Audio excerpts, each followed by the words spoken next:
If you're an artist, chances are you probably have gone through a lot of doubts about yourself. Because our creative output is so visible, it's easy to fall into the anxiety of, oh, my work looks bad, I must not be creative, maybe I'm not meant to be, how can I call myself an artist if I can't even think of anything to draw, and so on and on. The mental art block. I used to think that it's something that goes away with time and experience. But that day never arrived, and actually it never will. So then, what do? In this art vlog, I'll be talking about how I overcame this mental art block and my thought process behind my new piece, White Tulips and Dandelions. A lot of my time goes into figuring out what I want to draw, rather than the actual drawing and painting portion. This tends to be where I suffer the most from the mental art block, and I imagine it's probably the same case for most artists. Am I really an artist if I can't think of anything to draw? But the thing is, unless you're drawing an exact same drawing every single time, every drawing is something that you've never done before, so how could you know what to do right away? It's like seeing a math problem that you never solved before. Of course, it's normal to not know how to solve it right away, and you do eventually figure it out. I personally find art and math very similar in that regard. They're both problem solving, or search for an answer. So whenever my brain runs wild with its anxiety, I recite this to myself.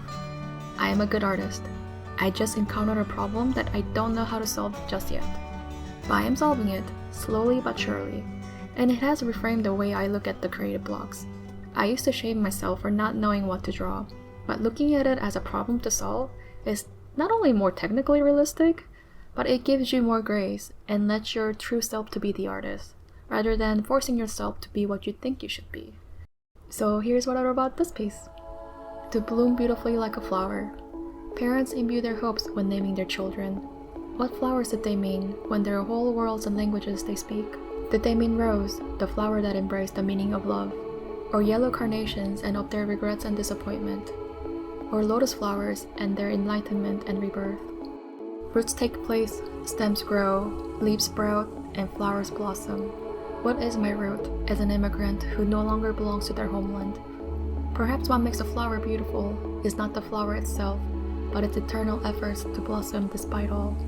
As the wind blows and the drought has its hand in all, the petals loosen, and yet it'll try once again and again for eternity, no matter how many petals have come and gone. To bloom beautifully like a flower, I breathe out my wish that the language that it speaks is forgiveness for our fallen petals.